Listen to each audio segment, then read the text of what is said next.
नमस्कार दोस्तों, स्वागत करता हूं यूट्यूब चैनल एवरीथिंग हिंदी पर आपका। दोस्तों आज हम आपसे बात करने वाले हैं आपके द्वारा पूछे गए जो कुछ सवाल पिछले हफ्ते वीडियो आनी थी, नहीं आई क्योंकि उस समय दुबई से आने जाने में हम बिज़ी थे और उससे पहले भी कुछ ऐसी सीन था, तो इस वजह से 2 हफ्ते से वीडियो नहीं आई। लेकिन इस बीच में जितने भी कुछ आपके सवाल आपने हमारी तरफ भेजे हैं उन सब के सवाल कोशिश करेंगे आज इस वीडियो में हम शामिल करेंगे।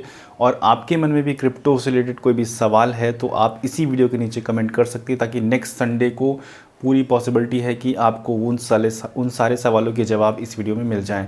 तो जानते हैं अभी इस हफ्ते में कौन से, यानी आज की तारीख में कौन कौन से सवालों को हम जवाब देने जा रहे हैं। तो दोस्तों मैं हूं अजय और आज हम लोग सवाल के जवाब देंगे जो आपने हमसे पूछे हैं। तो जिसमें सबसे पहला जो सवाल है वो है राहुल जी का। इनका कहना है कि अगर कोई टोकन लिस्ट होता है और मान लीजिए कि फाउंडर सिर्फ 10% रिलीज़ करता है और उसके बाद का बचा हुआ जो भी परसेंट है वो मार्केट में सेल कर देता है, तो सेल करके क्या प्रॉफिट कमा सकता है। तो देखिए हाँ, ऐसा चांसेस तो होता है कि जैसे सपोज़ मैंने 100 कॉइन बनाए हैं, 10 कॉइन रिलीज़ किए हैं और 90 कॉइन अभी मेरे पास हैं, लेकिन उन सब का जब एक यूज़ होता है कि हाँ ये टोकन इस चीज़ के लिए लॉक पड़ा हुआ है, अब ये मार्केटिंग के लिए है, ये हमारा डेवलपिंग टीम के लिए है, तो हर एक जगह पर एक परसेंटेज डिवाइड होता है, तो उस परसेंटेज को नहीं छू सकते हैं। उनका एक सिस्टम होता है जो पब्लिक सेल के लिए होता है। हाँ, कभी कभी जो फाउंडर के पास है, जो टीम के पास है, वो एकदम से सेल करते हैं क्योंकि बड़ी क्वांटिटी में इनके पास होता है। तो इसीलिए कभी कभी आप देखते होंगे जब प्राइस एकदम से ऊपर जा रहा है, ऊपर जा रहा है, ऊपर जा रहा है, ऊपर एकदम से फिर डाउन होने लगता है। तो ये सब इसके पीछे रीज़न होते हैं। कई सारे ऐसे बड़े होल्डर होते हैं वो उस टोकन को सेल करते हैं, जिन्होंने ऑलरेडी डिप पर बाय किया है, तो वो इंतज़ार करते हैं कि जब एकदम एक्सट्रीम अप होगा तब हम सेल करेंगे ताकि हमको मैक्सिमम प्रॉफिट हो। तो ज़रूरी नहीं कि उसकी फाउंडर ही सेल करे, कई सारे और लोग भी जो बड़े होल्डर होते हैं वो सेल करते हैं और फाउंडर भी कभी कभी सेल करते हैं। उनको जब जैसे ज़रूरत होती है कुछ और काम के लिए तो सेल करते हैं, लेकिन हाँ वो एक्सचेंज वगैरह पे नहीं, वो अपना दूसरे तरीके से सेल करते हैं। उसके बाद नेक्स्ट सवाल है मोहम्मद फैज़ का। इनका कहना है कि मेरा क्वेश्चन है कि जब बिटकॉइन मार्केट में आया था तब 2009 में, तो उस वक्त लोग कैसे खरीदते थे, और क्योंकि उस वक्त एक्सचेंज तो नहीं था। हाँ, 2009 में जब आया था तो 2009 में हम लोग, जब मेरे सामने 2011 में पहली बार आया था, उस समय मेरे ख्याल से 11,000 या 6,000 का बिटकॉइन था। तो उस समय MLM का काफ़ी सारा बोलबाला था, चारों तरफ हर कोई उसको MLM के नज़र से देखता था। और कुछ लोगों ने, तो हम अपने बात करें शहर की जहाँ पर हम हैं, यहाँ पर कई लोगों ने उसको एक ऐसी ऐप बना दी थी जो बिटकॉइन की हाइप कहीं से मिल रही थी हम लोग को, न्यूज़पेपर से या कई तरीके से न्यूज़ मिलती थी कि हाँ बिटकॉइन जैसी कोई चीज़ मार्केट में है। तो लोगों ने उसको मिसयूज़ उस समय किया कि बिटकॉइन नाम से कई सारे अपनी ऐप बना दी और उस वजह से उस समय बिटकॉइन लोगों की नज़र में तो आया, लेकिन लोगों ने समझा कि हाँ ये भी एक ऐसी फ्रॉड चीज़ है जिस तरीके से, क्योंकि हर MLM फ्रॉड नहीं होती लेकिन उनमें से काफ़ी हद तक MLM उस समय फ्रॉड कर रही थी।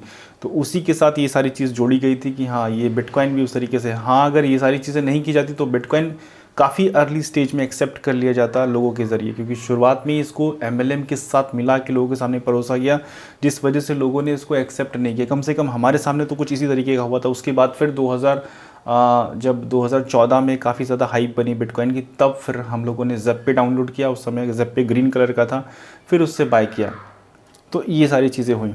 तो अब बढ़ते अपने नेक्स्ट सवाल की तरफ। नेक्स्ट सवाल है तुफैल आलम का। इनका कहना है कि अगर कोई कॉइन अपने ऑल टाइम हाई को क्रॉस कर दे तो उस समय उसमें एंट्री लेने वाला होता है क्या।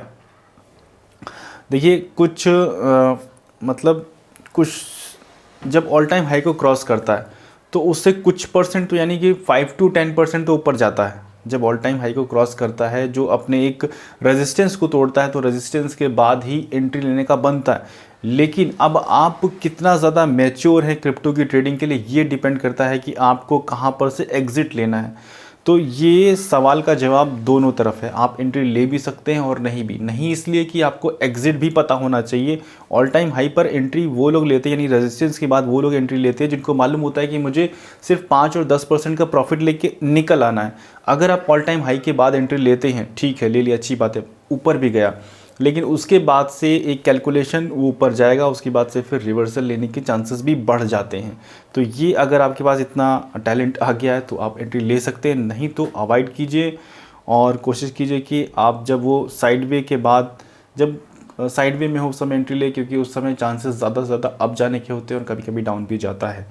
उसके बाद नेक्स्ट सवाल के बारे में बात करें तो जी हिंदी इनका नाम है चैनल का, और इनका सवाल है सर शिबा इनू को लॉन्ग टर्म के लिए बाय कर सकते हैं क्या? ये सवाल कई गलती से मैंने शिबा इनू को सेल कर दिया था अभी। हाँ, ये सवाल को मैं लास्ट में लूँगा। कई सारे लोगों का सवाल है शिबा इनू को लॉन्ग टर्म के लिए मैं होल्ड कर सकता हूँ क्या? बहुत सारे लोगों ने, कम से कम 500 लोगों ने यही सवाल किया है कि शिबा इनू को लॉन्ग टर्म के लिए बाय कर सकते हैं क्या? तो ये सवाल को हमने लिया है, लेकिन इसके सारे सवालों के जवाब देने के बाद इस सवाल को हम लेंगे। उसके बाद नेक्स्ट सवाल है डंकापति इंडिया का। ये रेगुलर हमारे वीडियोस में कमेंट करते हैं, तो आपने आज सवाल में ये पूछा है कि सर ये बताइए, मैंने 1500 का यूएसडीटी ख़रीदा था जिसमें मुझे 100 रुपये कम मिल रहा है, या नेक्स्ट हमने 194 का यूएसडीटी ख़रीदा था लेकिन हमें 175 का मिला है, 19 रुपये का यूएसडीटी कहाँ गया? तो यूएसडीटी के साथ सीन ये होता है कि जैसे जिन वेंडर से हम ख़रीदते हैं वो वेंडर अपना कुछ एक्स्ट्रा चार्ज लगाकर हमको बेचते हैं। अब जैसे हम बाइनेंस एक्सचेंज की बात करें तो यहाँ पर जब हमें बेचना या ख़रीदना होता है तो तकरीबन 78 रुपये का बाय करेंगे और 78 के आसपास रुपए का ही सेल करेंगे, यानी कि सेलिंग के समय वो प्राइस सेम हो जाएगा और जब आपके वैलेट में शो करेगा तो वो उस प्राइस के हिसाब से शो करेगा जो डॉलर का प्राइस गूगल पे हमें दिख रहा है। गूगल पे क्या दिख रहा है? 72, 73 जो भी इस समय का चल रहा होगा, तो एक्सचेंज पर हमें वो दिखाई देगा 72 या 73 जो भी इस समय चल रहा है, और हम जो वेंडर से ख़रीदते हैं वो हमें मिलता है 78 में। वो अपना कुछ एक्स्ट्रा चार्ज जोड़कर करते हैं क्योंकि वो एक सर्विस दे रहे हैं। वहीं पर दूसरी जगह यहाँ पर नुकसान नहीं हुआ, आपने महंगा नहीं ख़रीदा। अभी सुनिए दूसरी बात कि जब आप सेल करेंगे तो वो उसी प्राइस पर ही बाय करेगा जिस प्राइस पर आपने ख़रीदा था, मतलब थोड़ा बहुत ऊपर नीचे हो सकता है, तो अप्रॉक्स उसी प्राइस पर जाता है। तो यहाँ पर वो चीज़ें आपकी कवर हो जाती हैं, कोई वो टेंशन वाली बात नहीं कि आपको 100 यूएसडीटी आपने ख़रीदा था तो आपके वैलेट में 100 रुपये ख़रीदा तो आपके वैलेट में 90 का दिख रहा है, तो जब आप सेल करेंगे तो वापस से उतना ही का मिलेगा। तो वो चीज़ें बिल्कुल कवर हो जाएंगी, बिल्कुल नल हो जाएगी। उसके बाद नेक्स्ट सवाल है मोहम्मद असलम का। इनका कहना है कि सर मेरा एक सवाल है, जो नंबर बाइनेंस में रजिस्टर्ड है अगर वो बंद हो जाए या किसी तरीके से पॉसिबल नहीं हो कि नंबर का मिलना, या क्या मेरा जो सारा पैसा है बाइनेंस में डूब जाएगा? तो आपका ये कहना है कि बाइनेंस में जो भी हमारा पैसा है अगर हमारी जो मोबाइल नंबर है वो कहीं से बंद हो जाता है तो इसमें ऐसा रास्ता है कि अगर आपको लगता है कि आपको बाइनेंस में नंबर चेंज हो सकता है तो उनके सपोर्ट में जाके आप नंबर चेंज करा सकते हैं। दूसरा तरीका ये है कि अगर आपका खो ही गया है तो आपका 2 वेरिफिकेशन होता है, 2 वेरिफिकेशन में एक और नया ऐड कर देंगे, जैसे कि गूगल ऑथेंटिकेटर का अगर ऑप्शन ऐड कर देंगे तो 2 नए वेरिफिकेशन हो गए, तो वो फ़ोन वाला आप स्किप कर सकते हैं और फिर सपोर्ट में जाके उनका फ़ोन नंबर बदल सकते हैं। इसी तरीके से ईमेल भी है, ईमेल का भी साथ आप ईमेल चेंज करा सकते हैं। और बाइनेंस इस समय काफ़ी लोगों से केवाईसी मांग रहा है जिनकी ऑलरेडी केवाईसी थी, तो ये भी इस समय इशू चल रहा है बाइनेंस के साथ। आप भी अपना चेक कर लीजिए, प्रोफाइल में जाके ऊपर देखेंगे अगर वो ग्रीन है वेरीफाइड दिख रहा है तो ओके है, अगर वो रेड दिख रहा है कि आप वेरीफाई फिर से करिए तो वहाँ पर अपनी आईडी फिर से सबमिट कर दीजिए। तो ये बाइनेंस का नया, जिनकी ऑलरेडी थी उनके साथ भी ये चीज़ चल रही है। उसके बाद सईद मुर्तज़ा का मैसेज है, इसमें कहना है कि tell me difference about centralise and decentralise exchange which is better. तो सेंट्रलाइज और डिसेंट्रलाइज एक्सचेंज में ये है कि देखिए अगर आप नए हैं तो आप सेंट्रलाइज एक्सचेंज में रहिए कि अगर कोई आप एरर करें जो पॉसिबल हो उसको रिकवर करना तो वो की जा सके। अगर आप डिसेंट्रलाइज में तो ज़ीरो पॉसिबिलिटी किसी भी चीज़ की रिकवरी की, किसी भी कंट्रोल जेड की, किसी भी वापसी की। तो डिसेंट्रलाइज में ज़ीरो चांसेस है, लेकिन सेंट्रलाइज में कुछ चांसेस है। तो अगर आप नए हैं तो स्टार्टिंग करें कि आप सेंट्रलाइज से रहें, उसके बाद डिसेंट्रलाइज आराम से यूज़ कर सकते हैं। दोनों जब आप पूरी तरह सीख चुके हैं तो दोनों आपके लिए नॉर्मल हैं, ईजी हैं। उसके बाद नेक्स्ट सवाल है आपका कि सर मैं P2P में आर्बिट्रेज करता हूं, मेरा सवाल है कि यदि मुझसे किसी ने क्रिप्टो ख़रीदा और पेमेंट में किसी तरीके से इलीगल पैसा ट्रांसफ़र कर दिया तो क्या मैं फंस जाऊंगा या फ्यूचर में ऐसा कोई परेशानी हो सकती है? इसका जवाब ज़रूर दीजिए। तो देखिए जब आप P2P करते हैं तो आप ऐसा कोई टेंशन वाली चीज़ इसलिए नहीं है क्योंकि जो सामने वाला आदमी है वो भी आपको अकाउंट में भेज रहा है, तो वहाँ पर 2 नंबर का पैसा इसलिए ख़त्म हो गया कि जैसे ही आपका पैसा वो अकाउंट में आया, यानी वो लीगली शो हो गया कि हाँ आपके अकाउंट में इतना पैसा है, तो वो 2 नंबर की कैटेगरी से निकल गया। अब रही बात कि उसने किसी भी कोई ऐसा ट्रांजेक्शन कर रहा है और वो आपके अकाउंट में भेज रहा है, तो ऐसा कुछ नहीं है। आपको अपना बस हिसाब रखना है, बाकी आप उसको इधर से अब बाइनेंस अकाउंट में P2P भेज रहे हैं, उधर से वो भेज रहा है, तो ऐसा कोई टेंशन वाली चीज़ है ही नहीं। उसके बाद नेक्स्ट मैसेज है, नेक्स्ट सवाल है मोटिवेशन मैडनेस का, और इनके बहुत सारे सवाल आए हैं और इन्होंने सवाल में ये पूछा है कि sir please take my question next Sunday, is Shiba Inu good for long term 2 और 5 years। तो ये सवाल मतलब कम से कम 500 से ज़्यादा लोगों का आया है मुझे कि शिबा इनू 5 सालों के लिए क्या कुछ हो सकता है। तो देखिए, शिबा इनू अभी टॉप 10 के अंदर आ चुका है और शिबा इनू काफ़ी अच्छी रैली दिया है, तो करेक्शन के चांसेस हैं। उसके बाद मतलब लॉन्ग टर्म का जो हम अपने साथ करते हैं, हम आपको वो बता देता हूँ। देखिए, मेरे पास क्या है, मैं कैसे शिबा इनू के साथ अपना ट्रेडिंग करता हूँ कि अभी जो अभी रिसेंट रैली आई, उससे पहले जो आई थी, तो उस समय हमारे पास तकरीबन 1.5 मिलियन टोकन था। उसको हमने जब हाई प्राइस पे गया तो सेल किया, फिर जब थोड़ा सा डाउन हुआ फिर ख़रीदा, तो कितना हो गया, 2 मिलियन हमको बाय किया उसी सेम प्राइस पर। उतने ही डॉलर में हमको करीबन आधा मिलियन बढ़ गया, हमारी क्वांटिटी बढ़ गई, समझिए। उसके बाद फिर अभी जब ये रैली गई थी, फिर हमने उसको सेल किया, फिर अभी जब डाउन में जा रहा है तो धीरे धीरे उसको बाय कर रहे हैं, तो हमारी जो क्वांटिटी है वो और बढ़ रही है। तो यहाँ पर जो हम अपनी स्टाइल, अपना जो तरीका करते हैं कि वो ये कि अपना धीरे धीरे जब वो अप पे ज़्यादा मुझे लगता है कि यहाँ पर अप हो चुका है, वहाँ पर सेल करते हैं, फिर डाउन में जाके बाय करते हैं। तो इस तरीके से एक तो क्वांटिटी बढ़ गई। दूसरा, अब बात करें लॉन्ग टर्म की कि लॉन्ग टर्म में क्या कुछ करना चाहिए। तो देखिए दोस्तों, शिबा इनू टोकन के साथ हम सब की जो फीलिंग्स है वो किस लिए जुड़ी हैं, वो इसलिए कि एक ऐसा कॉइन जो काफ़ी सस्ता था, वो सब ने ख़रीदा, जी भर के ख़रीदा और होल्ड कर दिया। कुछ लोगों ने ख़रीद के भूल गए और आज वो इतना ज़्यादा रिटर्न दिया है सभी को कि वो उसके साथ एक इमोशनली अटैच हो चुके हैं। तो शिबा इनू के बारे में कोई भी वीडियो होती है, लोग देखते हैं कि अब शिबा इनू की क्या कुछ नई अपडेट मुझे देखने को मिल जाए, क्योंकि शिबा इनू ही एक ऐसा टोकन लगभग आज की तारीख में, क्योंकि रिसेंटली जो पिछले 4-6 महीने में जुड़े हैं उनके सामने शिबा इनू एक टोकन था जो सस्ता था, लोगों ने ख़रीदा और आज की तारीख में वो काफ़ी अच्छा रिटर्न दिया है लोगों को, जिसकी वजह से लोग उसके साथ इमोशनली कनेक्ट हो चुके हैं। अब यहाँ पर बात आती है लॉन्ग टर्म होल्ड करने की।